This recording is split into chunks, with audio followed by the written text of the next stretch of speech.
In this video, we are going to learn the short story Be Wordsworth by V.S. Naipaul.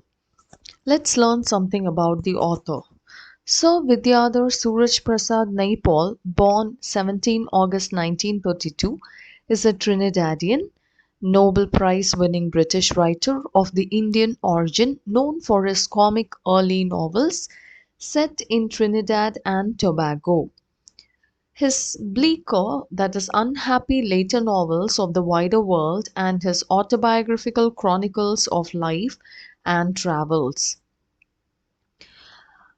He has published more than 30 books, both of fiction and non-fiction, over some 50 years.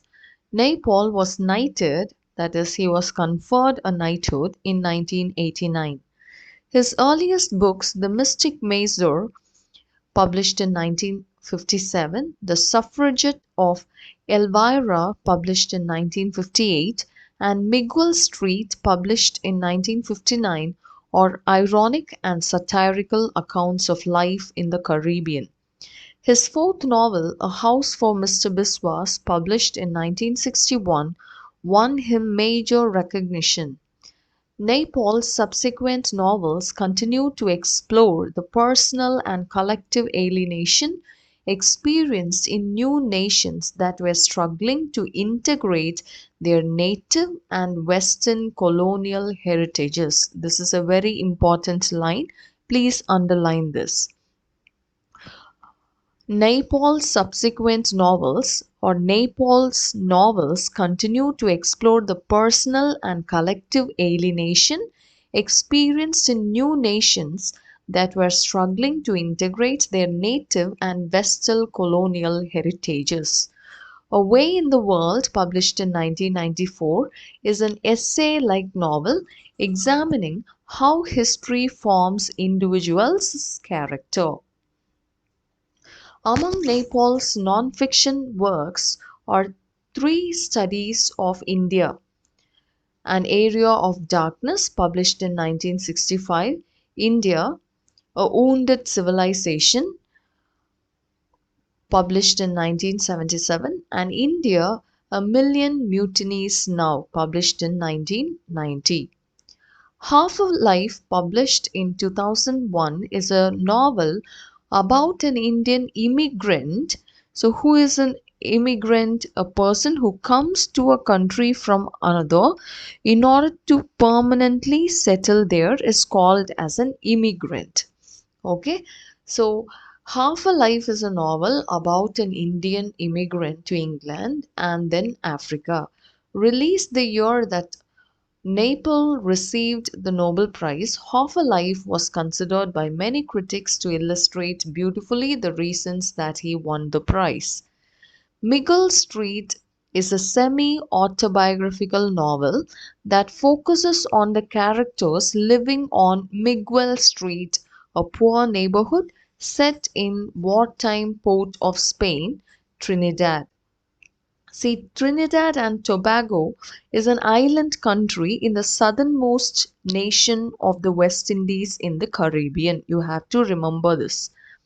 The story is narrated by a precocious and keenly observant boy. So, the narrator of the story is a small boy who recounts the myriad lives. The myriad means the countless number of lives of quirky inhabitants. Quirky means strange inhabitants of his neighborhood in a witty yet innocent way. Undertones of dark humor evoke a mood of sadness because of the tragic nature of the lives of most characters. So, what does mean by dark humor? Dark humor is humor triggering sadness instead of laughter. What is dark humor? Dark humor is humor triggering sadness instead of laughter. Be Wordsworth is the story of one of these characters. So let me read the last two sentences together so that you'll be able to understand. Undertones of dark humor evoke a mood of sadness because of the tragic nature of the lives of most characters. B. Wordsworth is the story of one of these characters, one of these tragic characters, we can say. We have only two main characters in this story. The first character is the narrator, who is a young boy. Okay, so the narrator is one of the main characters in this story, and he is a young boy. The next character is B. Wordsworth. B. Wordsworth calls himself as a poet, and B here stands for black. Okay, so these are the two main characters we have in this story. Let us learn something about the story. See, this is a coming of age story. Students, this is very important. So you have to understand whatever I tell now. Okay. So B. Wordsworth is a coming of age story. See, coming of age is a genre of literature that focuses on the psychological and moral growth of the protagonist from childhood to adulthood. This story is written in first person narration from a boy's perspective. There is a constant internal struggle in B. Wordsworth. I told you that B. Wordsworth is one of the most important characters in this story, and he has a constant internal struggle. He seems to be fighting with his old true self to become something he wishes to be. This story is set in Trinidad. Okay, and the name B. Wordsworth is a pun in itself. What is mean by pun? Pun means play on words. Okay, B. Wordsworth is a pun in itself because it reminds us of the great poet William Wordsworth. Here also, B. Wordsworth thinks that he is as great as William Wordsworth, but the reality seems to be entirely different. Okay, so please learn all these things. Now let's go into the story. All of you take your book and turn to page number 116.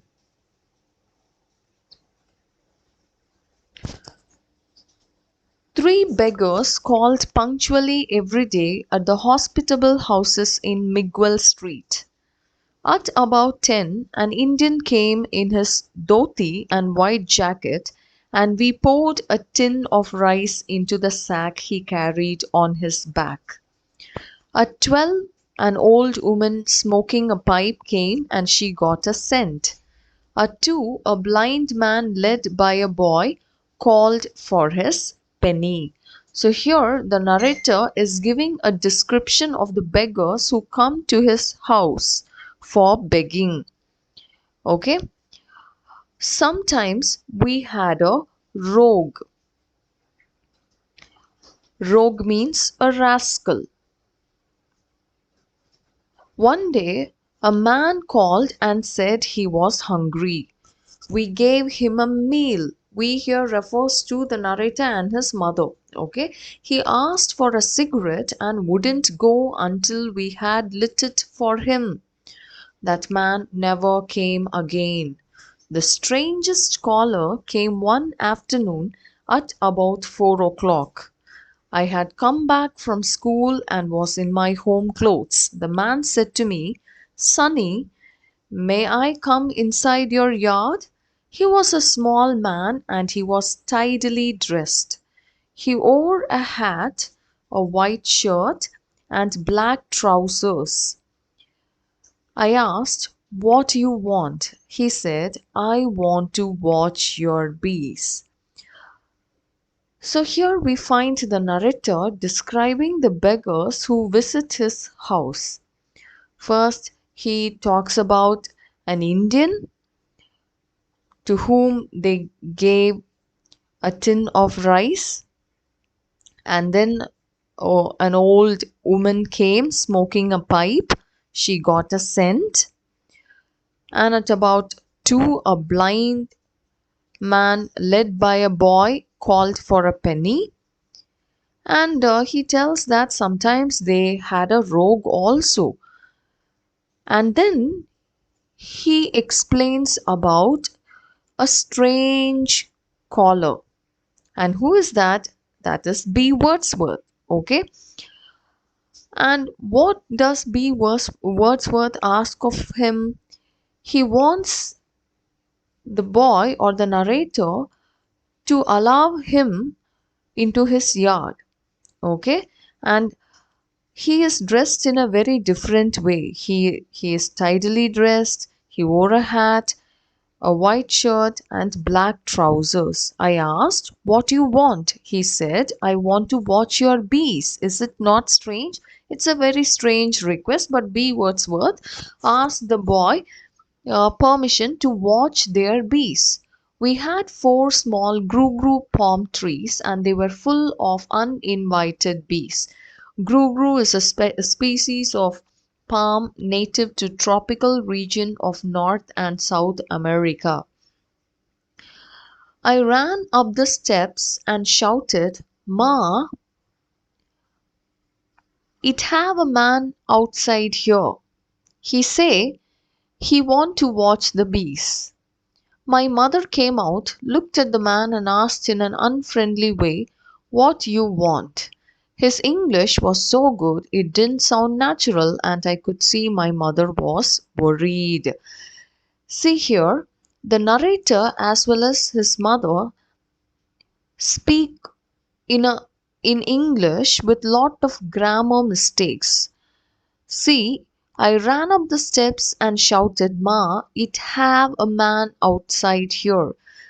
It has a man. Actually, it has a man itself is wrong. But see the subject and verb agreement. It should be it has or there is a man outside. Okay, or a man is standing outside. But the narrator is speaking English in a way he knows. His English is not at all good. And his mother is also speaking uh, in a different way. What you want is not a proper sentence, right? So what do you want is correct.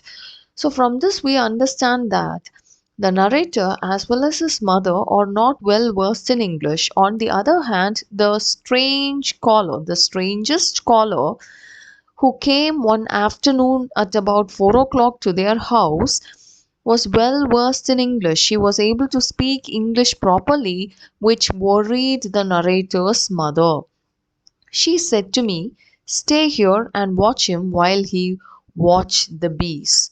So the narrator's mother orders the narrator to stay with the stranger and watch him while he watches the bees. The man said, "Thank you, madam. You have done a good deed today." He spoke very slowly and very correctly, as though every word was costing him money. So his entire behavior is very different. He is speaking good English and he speaks very politely. He speaks slowly, as though every word was costing him money. We watched the bees, so the narrator also joins with the stranger. Later on, we'll come to know that the stranger is B. Wordsworth. Okay, so we are not going to study much today, students. That's all for today's class. But two things you have to keep in mind. See, the story is set in Trinidad. We all know that, right? And when before introducing B. Wordsworth, the narrator gives an account of the beggars who visit his house. So he is not giving any special status to the new or the strangest visitor. That is point number one. And the second one is he is dressed in a different way. He is dressed in white shirt, trousers, he is having a hat. So the influence of the colonizers can be seen on the strangest caller.